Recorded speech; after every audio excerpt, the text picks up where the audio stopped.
Үзэгч та бүхэндээ бидний нэвтрүүлэг эфирт гарч байгаа энэ өдрийн мэндийг хүргэе.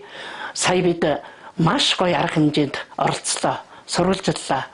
Энэ бол орчин цагийн Монголын утга зохиолын үргэлжилсэн үгийн нэрт мастер, нэрт зохиолч Намсран Банзрагчийн мэндэлсний 100 жилийн ой зориулсан зохиолчийн зам зөндөө гэрэлтэй хүндэтгэлийн арга хэмжээ юм аа. Та бүхэн манай өнөөдрийн нэвтрүүлгээр нэрт зохиолчийн амьдрал, уран бүтээлийг эргэн дурсаж үзэх болно. Нэвтрүүлгийн өмнө энд зориуд хэлэхэд зохиолчийн мэндэлсний 100 жилийн ой зориулсан гэрэл зургийн үзэсгэлэн үзэгч зочдын анхаарлыг их татлаа. Энд урд өмнө олон түмэнд дэлгэж харуулж байгаагүй маш ховор нандин зүйлс тавигдсан байна. Зохиолчийн бүтээлийн гар бичмэл, загтал зэрэг олон сонин зүйл байна. Тухайлбал 1961 онд улс төрийн товчоо зохиолчдыг хүлээн авч уулзахад төлөөлөл болж 2 хүн оролцсон байх юм. Эренчин доктор, Банзрагч зохиолч 2. Мөн нэрт зохиолч маань өөрийн гэргий 100-ны манлай уртын дуучин эмэгтэй, хөдлөрийн баатар, ардын жүжигчин Намжлын нор банздгаа бичсэн дугтуутай загтал байна. Төв шуудан, шуудангийн хайрцаг 600 энэ нор банздад гэж хаяглан Москвагаас бичсэн загтал байна. Энэ бүхэн ховор нандин сонин байгаа биз? Зам, сүүлчийн буундуу, халахын гол, хошуу цагаан нутаг, улирах цагийн айс, бүхтэрүүлээс зэрэг олон сайхан армаан тууж өгүүлээрээ уншигч олныхоо сэтгэлд 100 дамжин бүтэн жарны душ хоногшиж зохиолын игэл дөрүүдээр нь үе үеийнхэн хүмүүжиж ирнэ гэдэг гайхамшигтай юм аа. Ингээд зохиолчийн зам зөндөө гэрэлтэй хүндэтгэлийн арга хэмжээнээс хийсэн нэвтрүүлгээ үзүүлье. Эрхэм хүндэтгэгчдээ Намсран Банзрагч гэснээр 100 жилийн баяр ёслолын арга хэмжээнд та бүхний хүрэлцэн ирсэн талархал илэрхийлье.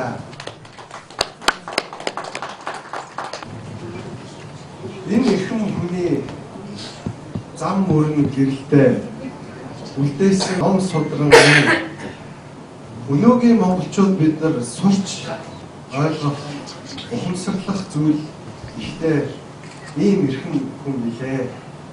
Өнөөдөр энэ баярын арга хэмжээг нээж Монголын зохиолчдын эвлэлийн дарга баяр хүүгийн элчин хорлоо нээж үг хэлэхэд урьж байна. За баярлалаа. Өнөөдөр энэ гэрэлтэй танхимд Намсран Банзрагч зохиолчийн бидэнд гаргаж өгсөн зам мөрөөр тус бүрдэн гэрэл гэгээтэй сайхан бодлоо үрлэн ирсэн та бүхнийхээ энэ өдрийн амраа болон ялтан мэдчилье. Намсран Банзрагч гэж хинбэ? Тэр бол Монголын шилдэг сэхэтэн, тэр бол Монголын нэртэй зохиолч, сургууль хүмүүжүүлэгч, соён гэмээрүүлэгч, сайхан аав хүн. Өөрийнх нь дүр төрх хүртэл сэтгэл нэг л дулаахан байдаг.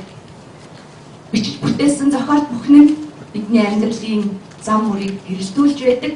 Тийм сэхэтэн, тийм соён гэмээрүүлэгчийн 100 насны ойг тэмдэглэхээр энэ сайхан танхимыг дүүрч цугласан та нартаа Монголын зохиолчдын эвлэлийн нэрийн өмнөөс болон Нор Банзрагч өнөөдрийн энэ уулзалтыг зохион байгуулж байгаа бүх халуун сэтгэлтнүүдийн нэрийн өмнөөс, үр хүүхдүүдийн нэрийн өмнөөс, Намсран Банзрагчийн зохиолоор хүмүүжсэн үе үеийнхний нэрийн өмнөөс гүн талархлаа илэрхийлж байгааг нь хүлээж авна уу. Зохиолчийн зам зөндөө гэрэлтэй. Зохиолчийн зам мөрөөр замж байгаа та бидний амьдрал сэтгэлч гэсэн гэрэлтэй. Яагаад гэвэл бидний зүрх сэтгэлд асааж байгаа гэрэл гэгээ бүхнийг нь бид дагаж, мөрдөж сэхэтэн хүн гэдэг ийм байх ёстой байх шүү. Зохиолч хүн гэдэг ийм дүрмтэй амьдрах ёстой байх шүү. Эсвэл зохиолчийн бүтээсэн өөрөө юм гэрэл гэгээтэй байх шүү гэдэг бодлыг өдөр болгон зүрх сэтгэлдээ агуулж байдаг. Намсран Банзрагчийн гэрэлт зам тасрахгүй. Монгол хэл байгаа цагт Монголын утга зохиол оршин бий болж түүнээс хойш энийг хүртэл явсан урт зам бас тасрахгүй. Цаашид үргэлжлэх гэгэн замыг нь Нор Банзад уяхан замбуу твийн наранд хүртэл өргөсөн билээ. Ингээд цэнхэр дэлхийгээс их замб твийн наран хүртэл үргэлжилж байдаг гэрэл гэгээд замын дотор Намсран Банзрагчийн бүтээсэн замаар алхаж байгаа уншигчид, судлаачид, алтан нутгийнхан, Нор Банзад цангийнхан үр хүүхдүүд та бүхэндээ амьдралын хамгийн сайн сайхан бүхнийг өсөн өрөөгөөд зохиолчийн зам зөндөө гэрэлтэй хүндэтгэлийн арга хэмжээ нээж байгаа албан ёсоор мэдэгдэе. Өнөөдөр бүгдээрээ дурсан сан гэрэл замыг өртөөлөн хүлээх болно. Баярлалаа та бүхэнд. Намсран Банзрагчийг 50-аад оны ихээр бид танилцуулсан. Бид бол утга зохиолд ойролцоо орж ирсэн улсууд. Утга зохиол сонин маань соёл гэдэг үг урдаа дэрэндээ тэр нэртэй болоод тэгээд тэр соёлын талаас нь хоёр хүн ирсэн. Нэг нь манай Банзрагч, нэг нь Ламсруу хоёр, тэр хоёр нэг ширээ сандалтай, нэг зургийн аппараттай. За тэр нь одоо сонины өмч болгож өгч байгаа зургийн аппарат юм байх та. Ингэжээд бид нэг өрөөнд засгийн газрын ордонд нэг өрөөнд сууж хамт ажиллах болсон. За тэгээд дараа бас учрал өрөөл байсан байлгүй дээ. 40 мянгатад байр авахтаа хоёулаа нэг байшинд орсон. За ингээд туслан ажлын газар орон байр хамт болохоор бид ч тэгээд ойр дотн болсон. За миний хувьд бол Банзрагчийн хамгийн анхны арман болох зам гэдэг арманы талаар бид уран бүтээлийн одоо тийм холбоотой хамт ажиллаж байсан. Зам арманы редактораар төрийн шагналт доктор профессор Монгол улсын гавьяат багш зэнд ажилласан юм. Октябрийн хувьсгалын 50 жилийн ойгоор зарласан туйлсын томоохон бүтээлийг шалгаруулахад Лодой дамбын Тунгалаг тамир Банзрагчийн зам арманууд шалгарлаа. Заман одоо ер нь 50-аад тууж ицсэн. 50 тууж ичнэ гэсэн нь амаргүй шүү. 150 одоо өгүүл гэсэн байгаа шүү дээ. Тэгээ ийм хүн Монголын уран зохиол асар том байр суурьтай юм байгаа.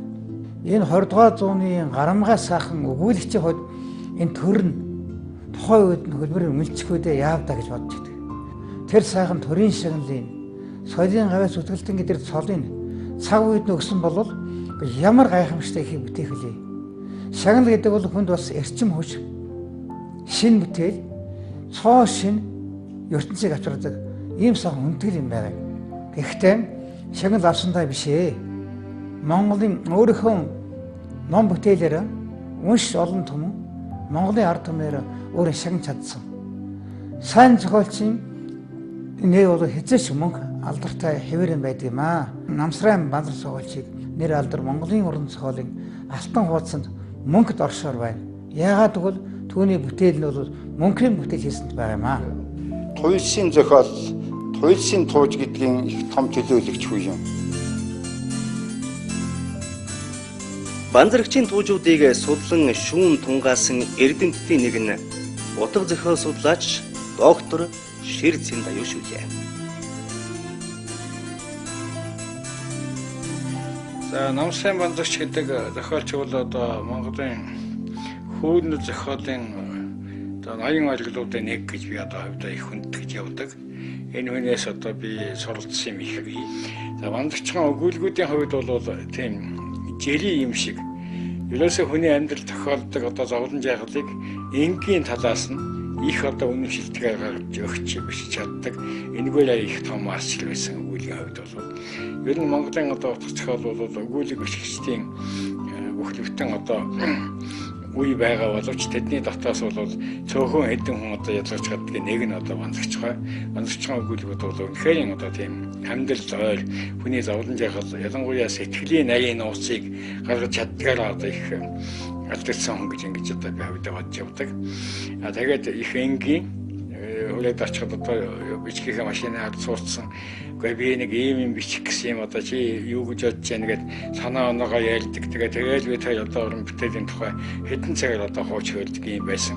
Тэгээд тэр одоо гайхамшигтай сайхан үеийг би одоо элэг санахтаа өнөөдөр бид нар яагаад одоо ингэж уулзаж уран бүтээлийнхээ тухай ярьдаггүй юм бэ? Яагаад зохиолчдын хорон дээр одоо Ахмад залуу үеийн улсууд бид нар одоо сувгилж сайхан одоо өгүүлбэрүүдээ хэлж яагаад болдгоо юм бэ гэж ингэж одоо би сэтгэлдээ ялгүй жаахан гонигтай боддог. Тэгэхээр тэр сайхан алтан үе гэдгээ санахад бол элднээ Банзрагч даштаар бид нар бол үнэхээр одоо тэр нэг 60-аад он 70-аад оны үед бол уран бүтээл өвлөгчдөн хамт одоо хэлцдэг ийм сайхан одоо хамт олон байжээ гэж би. Тэгээд би энэ сайхан хүний тухай зайлшгүй одоо нэг дуурах хэрэгтэй болоод тэгээд би одоо энэ 20 дугаар зууны Монголын зохиолч гэдэг цувралын нэг одоо батыг 25 дугаар батыг Намсан Банзрагч гэсэн одоо энэ юугаар би өөрөө уран бүтээлийг сайн мэддэг хувьд энийг одоо ингэж бичсэн. Би энэ одоо зохион байгуулж явдаг. Зохиолчийн ном олон хэлээр орчуулагдсан хэвлэгдэж дэлхийн дэвжээнд цацагдсан. Банзрагч нь зохиолч төдийгүй нэртэй сэтгүүлч, нийтлэлч хүн. Сэтгүүлчийн мэргэжилд гарсан. Монгол Улсын их сургуулийн утга зохиолын ангийг 1971 онд Москва хотно Горькийн нэрмжит утга зохиолын дээд курс төгссөн мэргэжлийн зохиолч. Би 1966 онд утга зохиол санд ирэхэд Банзрагчгүй сонины ажилтан байсан. Батсан чинь нөгөө Банзаа байж байдаг. За ингээл Банзаа, Зантраа байдаг. Ингээл манай зохиолчд үүдээр Бодраагүй нарын бичгийн дарга, Явуухал нарын бичгийн дарга, Хүрүүдэд нарын бичгийн дарга, Чойжилсүн нарын бичгийн дарга утга зохиолсон хамтран ажиллаа. Тэгээ Банзаа бол их наригантай, шогтой тийм хөлдөө. Ерөөсө Банзаа шиг тийм одоо сайхан нуруутай, өглөгтэй, их сайхан тийм хайр хүндэтгэлийг татхаар тийм хүн бол одоо их хогорлоо, их сайхан нөхөрсөг. Бүх юмыг одоо яг сайхан голын олж хэлнэ. Дандаа яг чигээр нь яг одоо хүний байгаа байдлыг яг байгаагаар нь хэлнэ. Төрийн шагналт соёлын гавьяа зүтгэлтэн зохиолч Доржийн гармаа дурсамж дуртгалын номондоо зохиолч Намсран Банзрагчийн ааш арын шин ажил амьдрал уран бүтээлийн намтар түүхийг товчхон атлаа тодорхой энгийн сайхан бичсэн нь хойч үед үн цэнтэй бүтээл болжээ.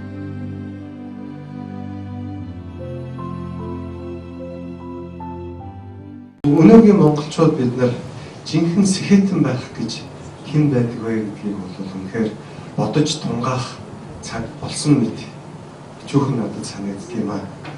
Яагаад гэвэл сэхэтэнгүй хөгжсөн ганц ч ард түмэн байдаг. Сэхэтэн тэр ард түмнээ хөгжлийн орой руу манлайлж явдаг. Тэгэхээр Банзрагчгүй маань энэ монгол түмнийг чиглүүлж манлайлж явсан тэр Монголын 50-60 оны үеийн яг сэхэтнүүдийн яруу төлөөлөгч нь яхаа мөн гэлээ.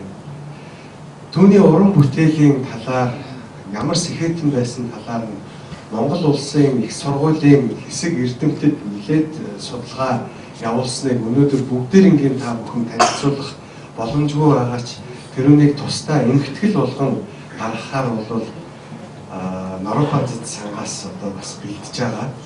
Харин өнөөдөр тэдний төлөөлөл болж мөн улсын судлаач мөн хоригл биднэрт илтгэлээ толиулахад бэлэн болоод байна. Таны тайзнаа өрье.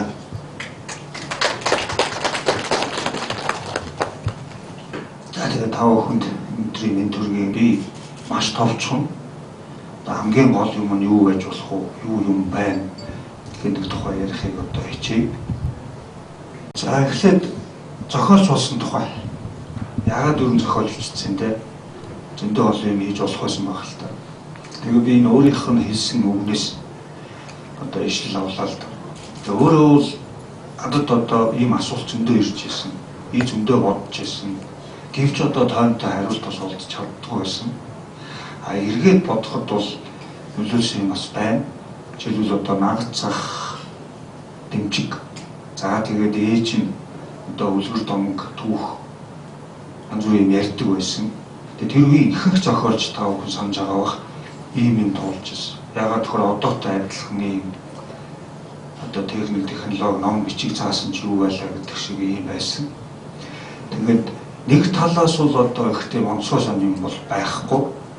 Нөгөө талаас тэр цаг үеийнхаа өөрийнх нь онцлог аваад тэгээ ингээд зохиолч болцсон гэсэн өөрийнх нь өөр байна шин. Гол бүтээлүүд нь бол ингээд би зүгээр тоогоор ингээд тавьчихсан. Энэ дотор онцлог хоёр юм байгаа маа. Энэ бол тэр миний жарган гэдэг дуртгал.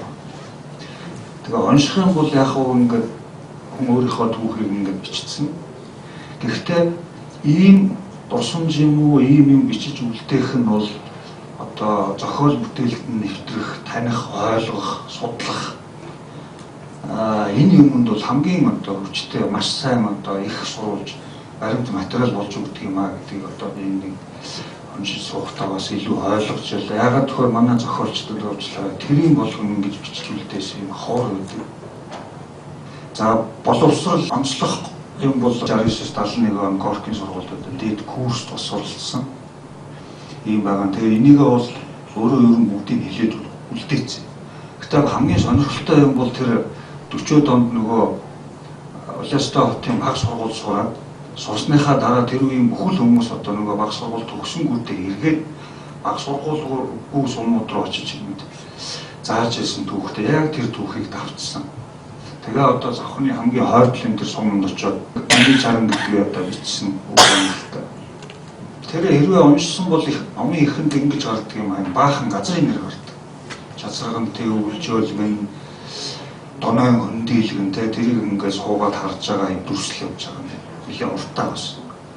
Тэгэхээр энэ бүх одоо газрын нэр, уул хангай тэнд одоо тоглож байсан, өссөн, төрсөн энэ бүх юм нийлээд одоо зохиолчийг бас зохиолч болгожээ гэдэг юм харагдаж байна.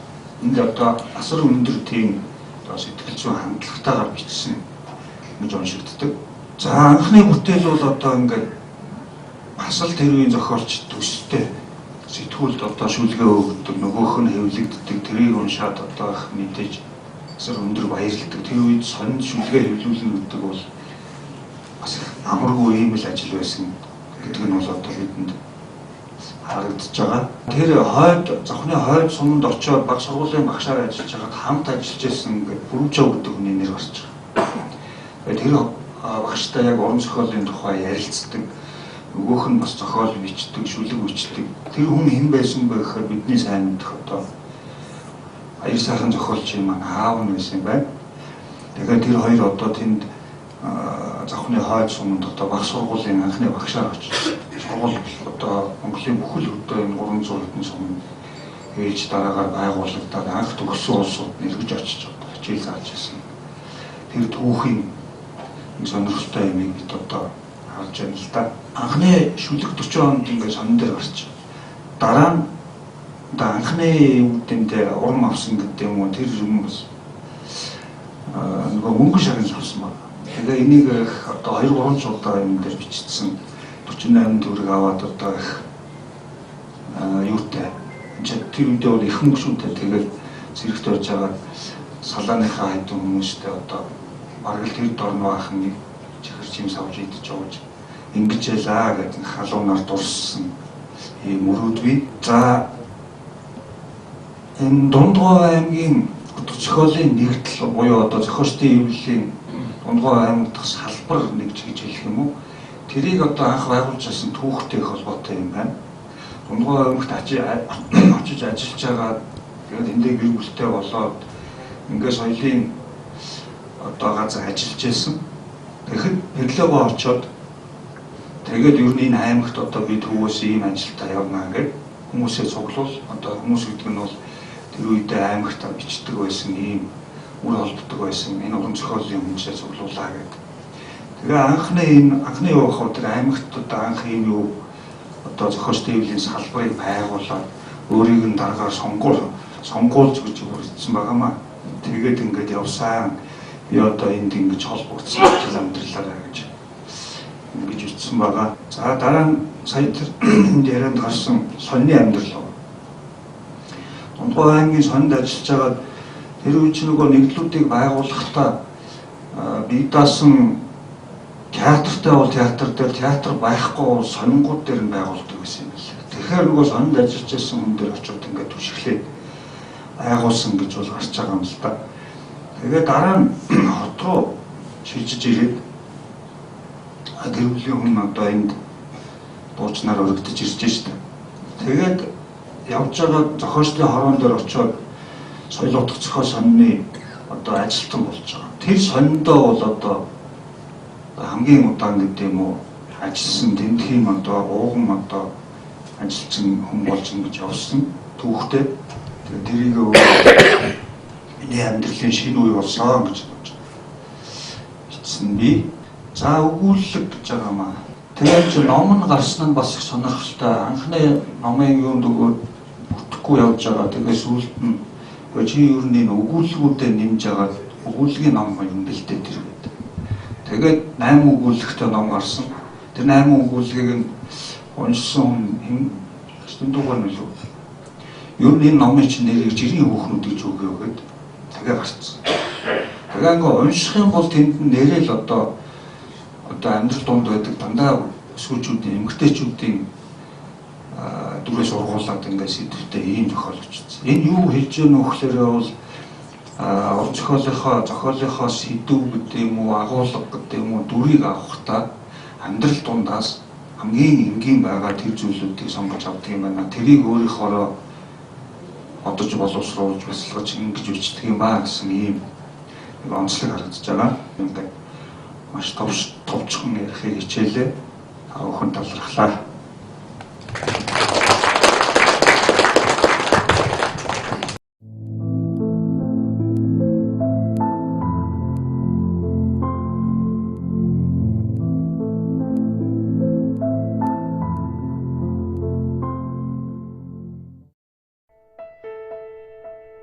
Хүн алдарт зохиолч, зураач, нэр дэвдэмтэн хинч байж болно.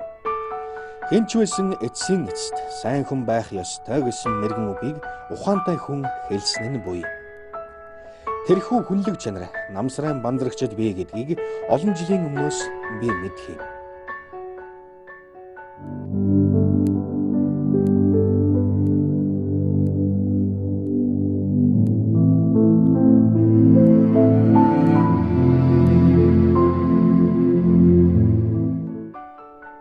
Банзрагчийн харцанд үл мэдэг гэрэл харван мушилзаад ирэхээрээ л сүрхий хошигндог. Энгийн үгээр бол хүрээ шооч хүн. Зохиолч хүнд заавал байх ёстой энэхүү мушилзал түүний уран бүтээлд гаргасныг ажиглаж болно.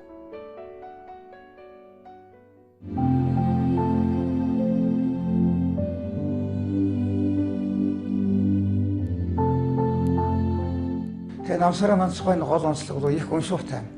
Монгол хэл найруулгыг их сайхан ажилласан, энгүүн сайхан төгс төвлөр Монгол хэл найруулгад ийм сайхан зохиолч. Ер нь нэг бодлын одоо хүрэн зохиолын бас инжан хүн байсан байна.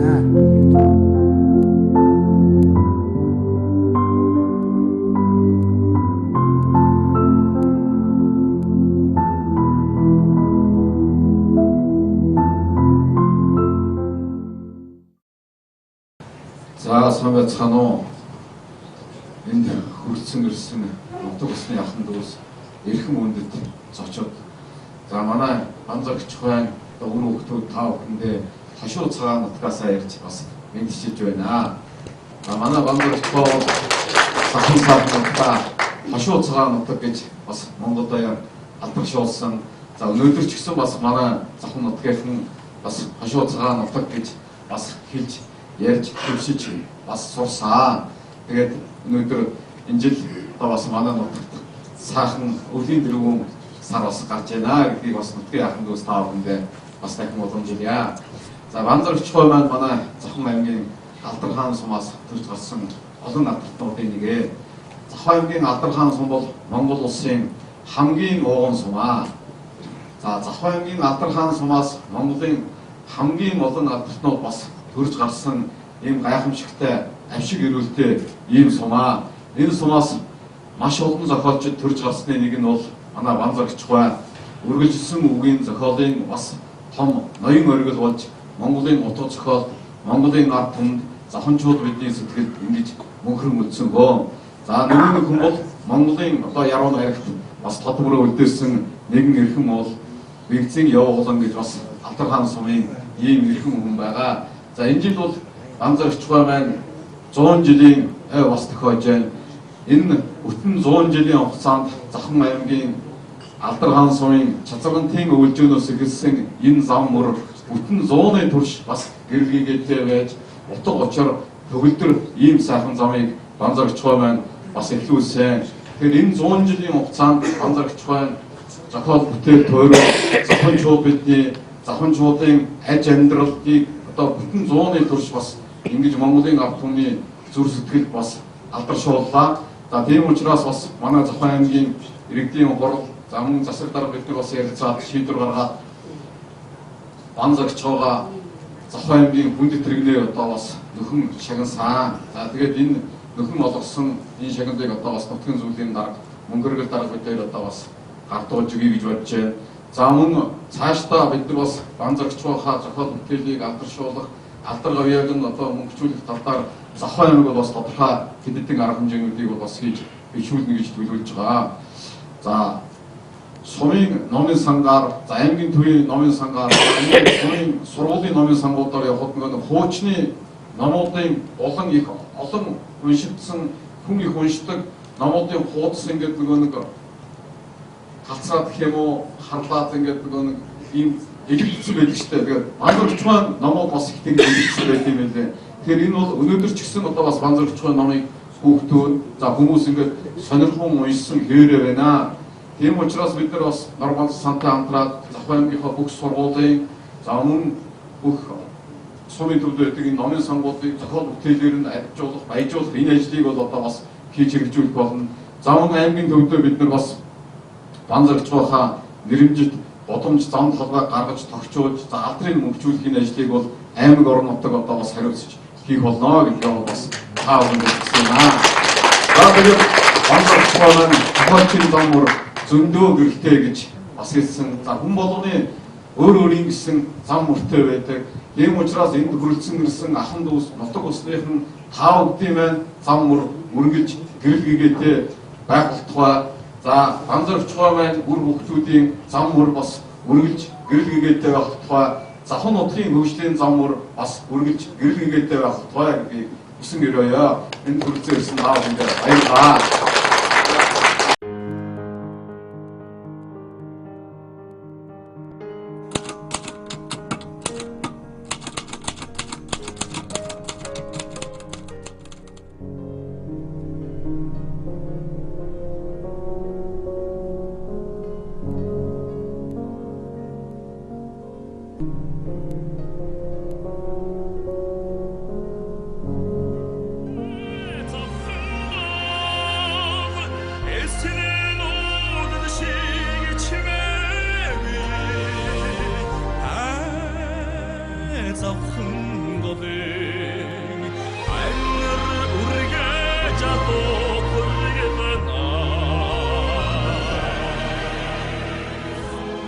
Миний бие уул ус ургамал модж игдэрсэн ариун дагшин үдсгэлэн төгс ийм л нутагт төрж өссөн нэгэн малчны хүү билээ. Хөх хушууны балар өтгөн шугын дунд бийд богдын голын хөвөөний чицаргантын өвлжөө хэмээх эргэн тойрон сүрлэг уяас баглагар ногоон бургас чацарганы модоор хүрээлэгдсэн бяцхан талбайд 15 дугаар жарны сүүлчийн 58 дахь модон өхөржил 1925 оны өвлийн эхэн сар буюу зул сарын 17-ны өлзийд сайн өдөр эхийн хэвлийгээ сунж нутгийн эрдэм номтой лам төөргийг үзэн банзарагч буюу 5 сахиа нэр хайрлан хүний ертөнцийн дансанд бүртгэн авсан билээ.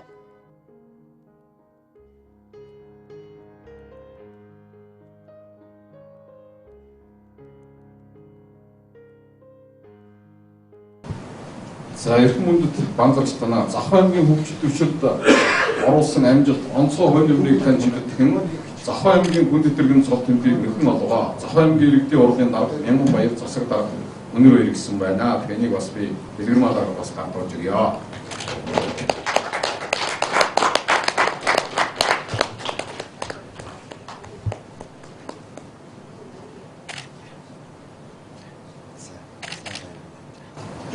За маань тэнгэрээс харж байгаа. Авч байгаа.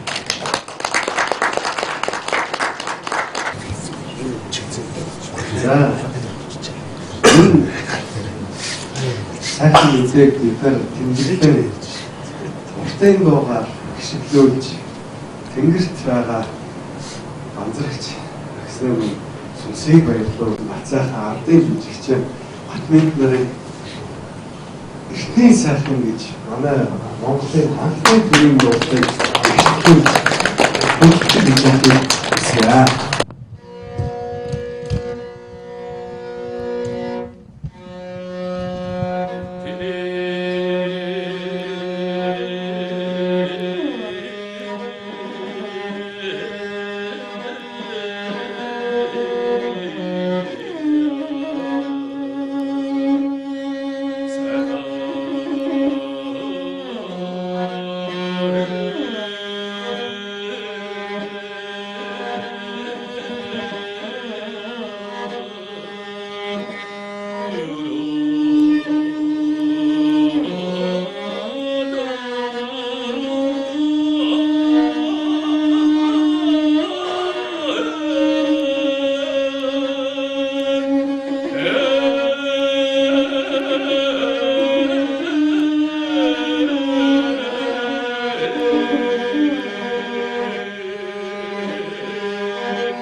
баярлалаа. За бид нар арга хэмжээг Монгол эх орндоо нутагтаа гэж үргэлжлүүлсээр бол харин энэ хүний гэр орондоо эр хүн байж аав байсан нь бол бас түүний нэгэн гоц үнцэг юм аа гэж би хамтаа боддог. Ягаад гэвэл зам тэрийн гаранаар илхийг уйраасан агуу өсвийг гар дээрээ бөмбөрүүлж, алхан дээрээ бөмбөрүүлж авч явхад бол эр хүний ширийг бол үнэхээр заах ёстой байдаг. Том эр хүн байж ээж том бүтээлч эмэгтэйг авч явдаг учиртай. Тэгэхээр тэр талаас нь бас өнөөдөр хэдүүлээ бадрагч байгаа бас нэг урсъя.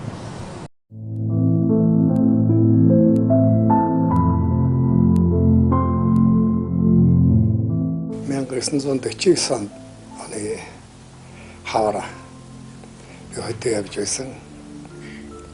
Тэгээд тэр Тондоо аймгийн дээрээс мандаа гэж явж байгаадаа ветеран. Тэр самаа улаан болгож жижигхэн байшинд концерт тоглоод дараа нь тэгээд тэр өстө юу болдог байлаа олон нийт гэлээ. Олон нийт гэж болоод одоо үжиг хийдэг. Тэр үе үжиг хийдэг юу автаа нэл хүмүүн төрлөختөн задгаа цагааг тэрэл үжиг хийдэг байсан. Тэр хүндээс л одоо танилцаад л тэгэл гэрүүл болсон юм л да. Тэгээс та шавж ил боллоо.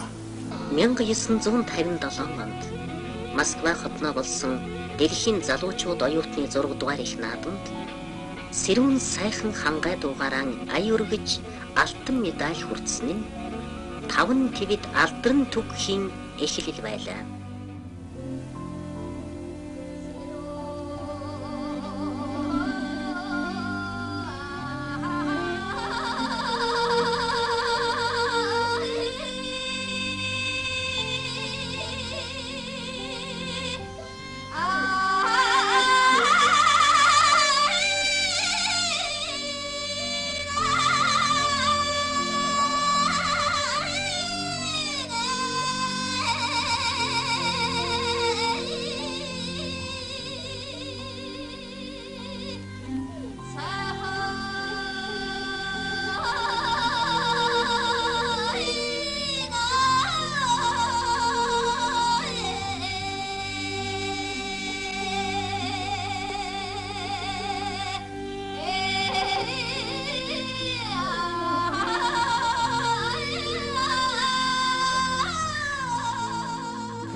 Тэнгэрээс ясл хань гэж би бол ингэж одоо ханаар их бахархаж явдаг. Манай нөхөр бол ер нь уургүй хүн. Их догой, төвчээртэй. Би бол жоохон ам төргөнтэй. Одоо бас жоохон тийм ширүүн дөхөн зантай хүн шүү би ч бас. Манзарч бол их зөөлхөн. Ер нь тэгээд өнөө хүүхд чинь одоо өөртөө их зөөлхөн байсан хүнд бол их сайн шүү дээ. Тэгэхээр намайг ч ингээл хөдөө гадаа явал бич баг гэрийн бараа харахгүй шхоо ер нь ингэн манай хүүхдүүд л их сайхан өстэй тийм хүүхдүүд байсан. Сан болохоор хөөе аава ус самнаад өгөөч гэдэг гэсэн намайг байж хахад тэгдэг гэсэн. Тэгэл одоо бүхэл ажлыг л бол энэ хүн одоо хийдэг гэхэд одоо хэлсдэхгүй байсан. Бас манай Монголын нэртэй одоо зохиолч уран бүтээлч хүн гэж би бас нөхрөөрөө бас бахархаж явдаг. Тэгэхээр хэдийд нь энэ хүн ерөөсөө ийм их олон одоо арман ийм одоо сайхан өгүүлбүүд одоо биччихдэг юм. Тэгээд тэрний хажуугаар одоо утга зохиол сонин гэж байлаа. Одоо энд чинь бол одоо 20 гаруй жил ажиллахтаа өнөөдөр сигналтайг айл явчих нь ерөөсөө тэрний чинь одоо алдаа гарчхаж магадгүй айл явчих нь ганц нэг үсгийн алдаа гарчих нь ерөөсөө бүр ийм их ажлын хажуугаар яаж одоо тэр уран бүтээлээ хийж байсан бэ? Би тэр ер нь яаж одоо өөр хүүхдээ хүмүүжүүлж байсан бэ? Миний хүүхдүүд одоо ийм болцгоо юм бэ гэж би бол одоо тэрийгээр бас их бахархаж явдаг. Тэгэхээр миний бичсэн тэр бүх зохиолуудын дотор эмэгтэйчүүдийг яагаад юм одоо дандаа тийм сайн наснуудаа гаргахыг эргэлздэг. Ийм юм бодоод байна л да. Энэ бол яг олон жил нэг гэрт амьдэрсэн энэ өөрийнхөө хань жилийн хаан тухай нөлөөсөн байж болох юм бол. Манай өвгөний ном бол одоо ерөөсөн лангуунаар ингээд одоо хэвтэж явахыг би үзээгүй. Хөдөө ч гэсэн би явж явахдаа одоо банзрагчийн номд авдаг юм үгүй юм уу гэдэг ингээд одоо номоос дэлгүүр харж байгаагаар ингээд ерөөсөн банзрагчгаа ном байхгүй дуусцал гэж идэг. Тэгэхээр энэ бол одоо их шагнал юм л да. Ард түмэн миний одоо нөхрийн одоо зохиолыг үнэлж ард түмэн маань одоо тийм сайхан үнэлгээ өгч тэгж одоо алга болно гэдэг бол ард түмний л үнэлгээ юм аа л гэж би энэ хүний л одоо гавьяал гэж би боддог. Бид нар аав ээжээсээ гуруулаа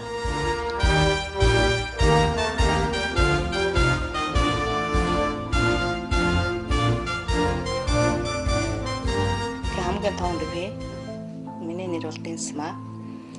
Тэгээд дараагийн дундх дүү маань Дэдрмаа. Тэгээд хамгийн бага дүү маань Дэлгэрмаа. Тэгээд ер нь тэгээ аав маань юу хийвэлдэ биднээсийг их багаас маань их эрхчлөөтэй ингэж их өсгсөн.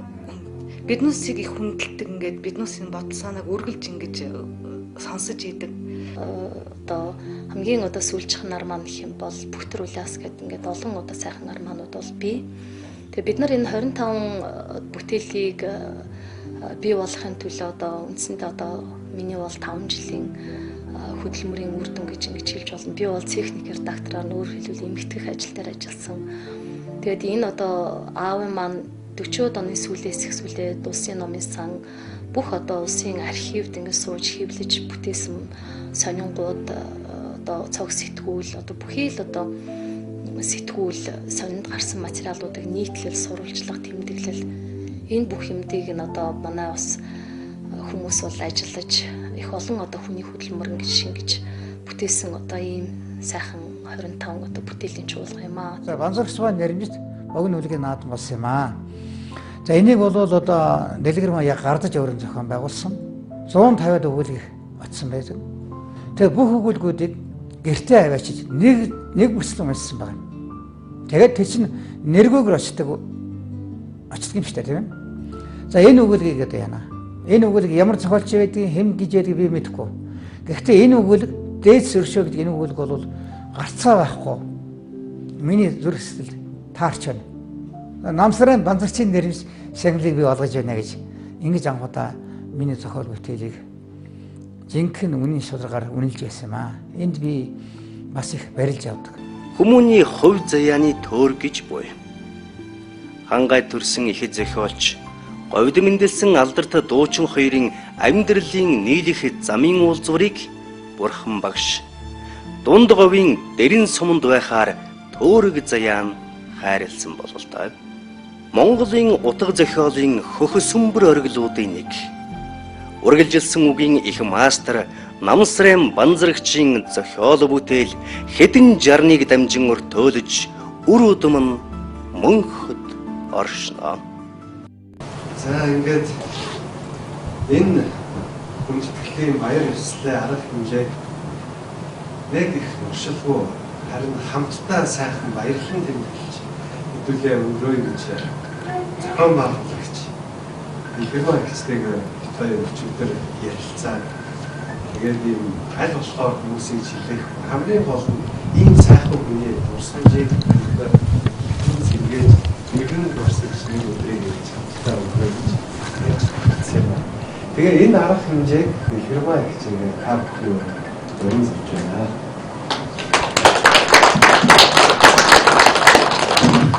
За энэ өдрийн мэндийг хүргэе.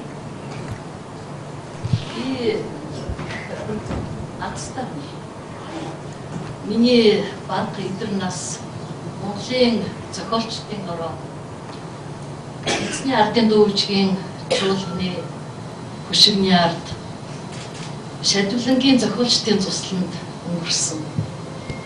Дуу шүлэг найраг бүтээл төрөлөөр амьсгалсан орчинд өссөн минь намайг өдий зэрэгтэй явахад нөлөөсөн болов.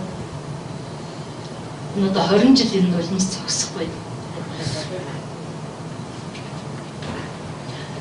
За өнөөдөр энэ танхим дүүрэн суугсан та бүгд миний аавын мэдлсний энэ дэнсээ осоо үлдээд дураад татаад байгаа юм биш үү? Миний том гэж. Миний аав гэж их туяа манай өргөн ах Гамболтах маань миний хань эрдэнэ хоёр бүгдээрээ ингэ сууж байна. Хамгийн хайртай, хамгийн хүндэтдэг хүмүүс та бүгд хүрэлцэн ирсэн. Дахин талархал илэрхийлье. Зохиолч Намсран Банзрагч гэхэд хүмүүс зам арманы юу гэж дандаа асуудаг. Зам арманыг төрүүлсэн үе бол Монголын уран зохиолын хөгжилд шинэ эрен үеийг нээсэн. Монгол хүний амьдрал сэтгэлгээ, нийгмийн өөрчлөлтийг гүн ухааны уран сайхны хэлээр дүрсэлсэн түүхэн зам байсан. Энэ үед үргэлжилсэн үгийн төрөл буюу арман тууж өгүүлхийн урсгал хүчтэй хөгжиж Монгол уран зохиолын орон зайг өргөжүүлсэн. Энэ урсгалын нэрт төлөөлөгчдийн нэг бол зохиолч Намсран Банзрагч бөгөөд түүний зам арман 20 дугаар зууны Монголын нийгмийн сэтгэл зүй, хувь хүний дотоод ертөнц, хувь тавилангийн утга учирыг эргцүүлсэн философийн гүн утгатай бүтээл болсон хэмээн судлаачид үздэг юм. Зохиолч энэхүү бүтээлээр нэгэн үеийн хүмүүсийн амьдралын эрэл хайгуул, нийгмийн өөрчлөлтийн дунд хүний ёс суртахуун, хайр, итгэл, хүн нийгмийн өөрчлөлтийн энэ мөн чанар хэрхэн соригдож байгааг уран сайхны аргаар харуулсан 20 дугаар зууны Монгол уран зохиолын нэрт төлөөлөл болгосон хэмээн үздэг юм аа. Зохиолч Намсран Банзрагчийг 20 дугаар зууны Монголын уран зохиолд сэтгэл зүйн ба философийн чиглэл оруулж ирсэн шинжлэгч хэмээн зүй ёсоор үздэг юм билээ. Хүн амьдралдаа урт зам туулдаг. Тэр зам бол эцэс төгсгөлгүй амьдрахын хүслэн оргилсон зам. Гэхдээ дандаа шулуун дардан байдаггүй.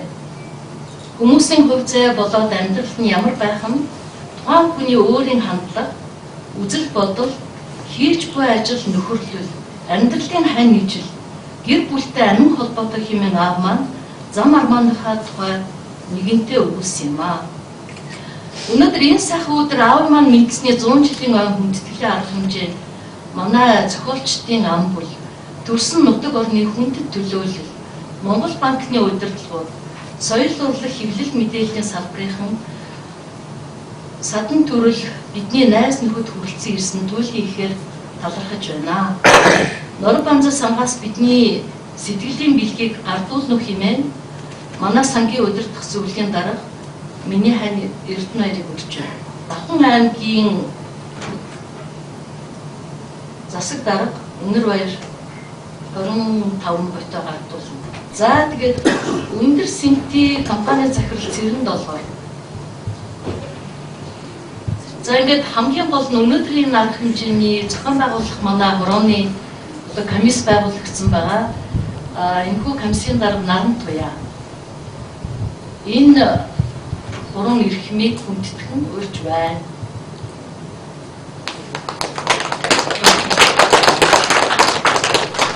За энэ аав маань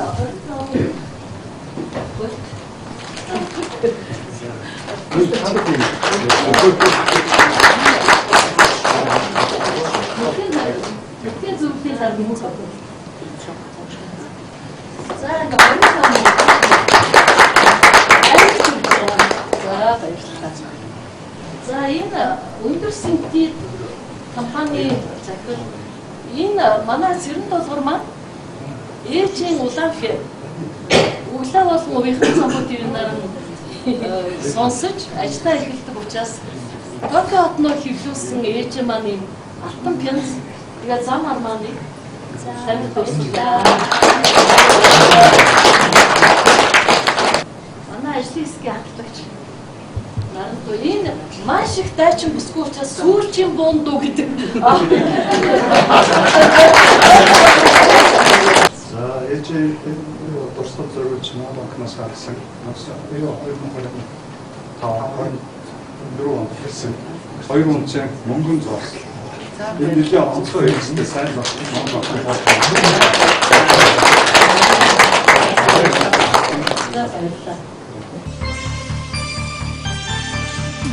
Би одоо ингээл баг насаа дурсахаар манайд ч ингээл Чойжлын Чимэдгой, Явуу Холонгой, Эрдэнэбаягой, Улаанбаяргой одоо ирэхгүй хүн гэж байхгүй.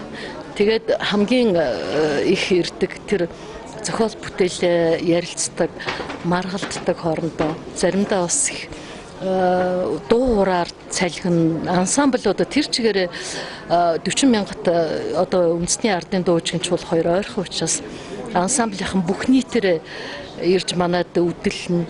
Манай имиж бол говийн хүн учраас одоо борцтоос үтэ цай хийн.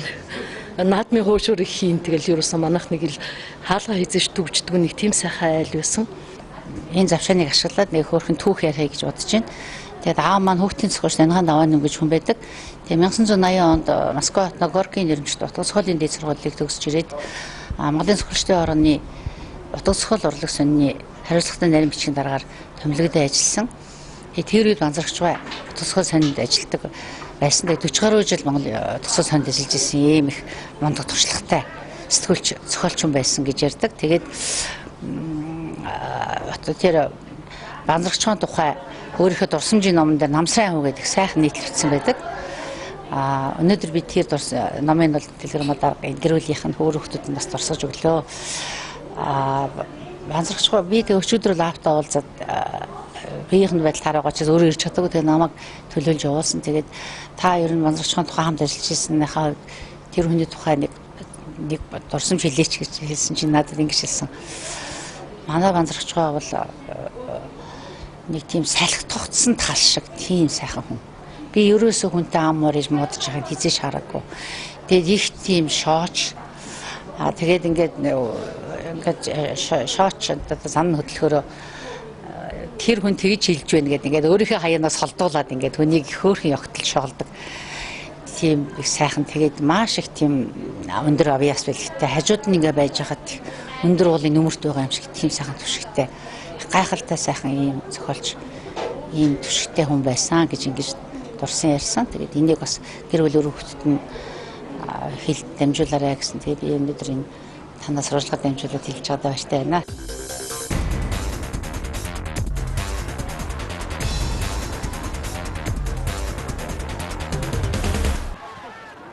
(1926) онд Николай Эрх Монголд ирээд тэгээ энэ Улаанбаатар гэдэг зургийг манайханд бэлгэлж байгаа шүү дээ. Одоо энэ юунд байгаа Дүрслэл урлагийн музейд байгаа.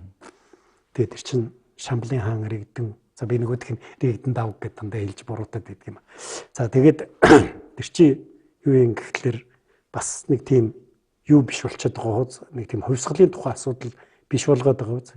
Шамблын хаан Улаанонгийн Баатар Улаанбаатар тэгээд доор нь бол Шамблыг зураагүй хотыг зурцсан байгаа байхгүй. Тэгэхээр одоо ингээ энэ хот бол ийм сайхан Шамблын орн болно гэдэг ч юм.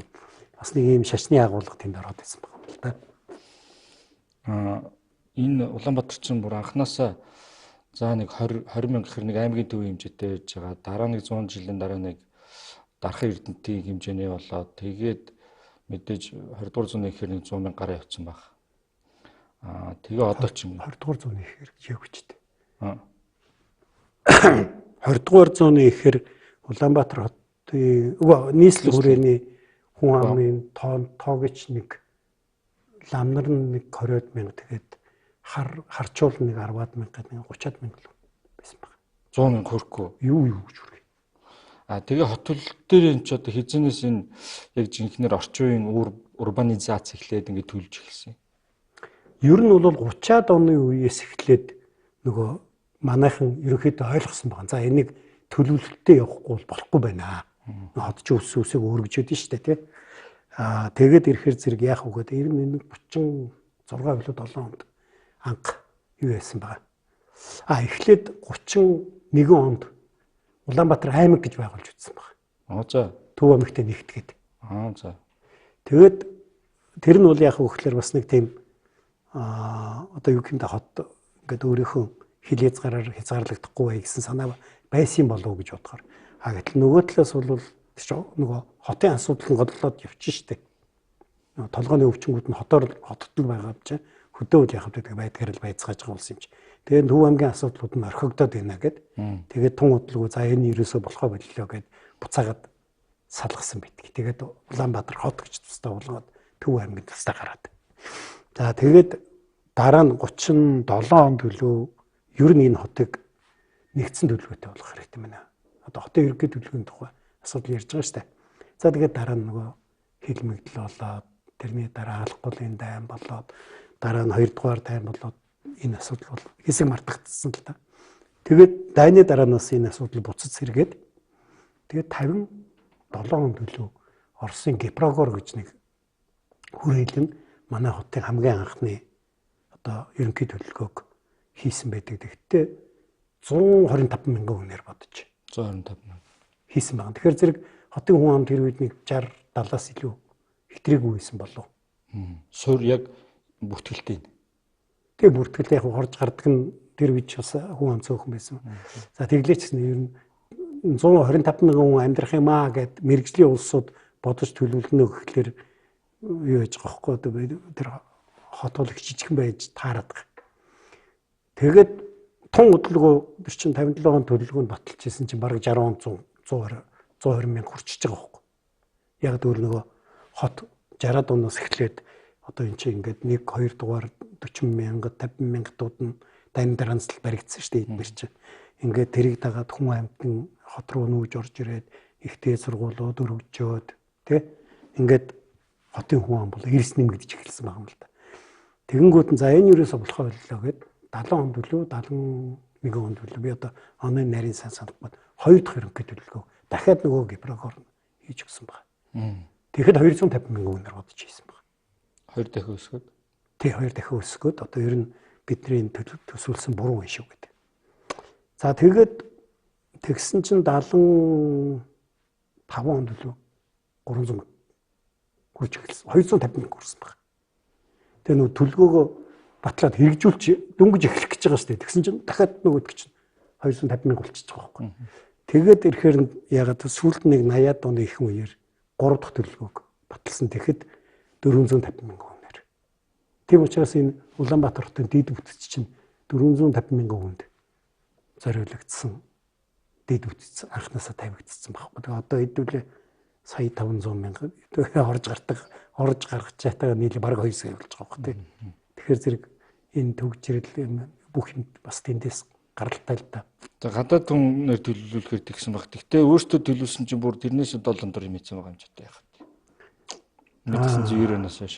За 90 оноос хойшхыг би нарийн сайн судлаагүй болохоор би тэр тал дээр хэлж мэдэх юм алга. Зүгээр ер нь бол нөгөө бид нар одоо төлөвлөхөөр хуучин суурин дээр л төлөвлөд байна гэсэн үг байхгүй. Тийм учраас энэ хотыг нэг ингээ олон болгож задлыг гэдэг нэг санаа яваад байна шүү дээ. Тэр нь зөв юм шиг байна. Тэгжээж ингээд тус тустай яахгүй бол нөгөө гол дулааны магистрал чинь ингээд энэ инх тавны өргөнчлөгөөр явахаар бүгдээрээ инх тавны өргөнчлөн дээр очиж амьдрахгүй болоо чи дулаангүй байшин барих болно гэдэг юм уу те. Ингээ асуудал чинь дагаж үүсэж яваад байгаа байхгүй. Өвөр Монголд нэг байсан байна. Бүрээдэд бас байсан байна гэдэг. Бүрээдэд ч байгаагүй. Өвөр Монголд бол нэг биш нэг бус газар нүүсэн байж таарна 12 жилийн дотор. Тэр мэрийг ч гэсэн судлах хэрэгтэй. Инжигэгцэн түүх шүү дээ. Одоо өргөө тэнд байсан үнэн юм чинь. Улаанбаатар тэнд байгаагүй хальта өргөө тэнд байсан гэж хэлж шүү дээ. За тэгээд өнөөдрийн нэвтрүүлгийг үүгээр өндөрлөө.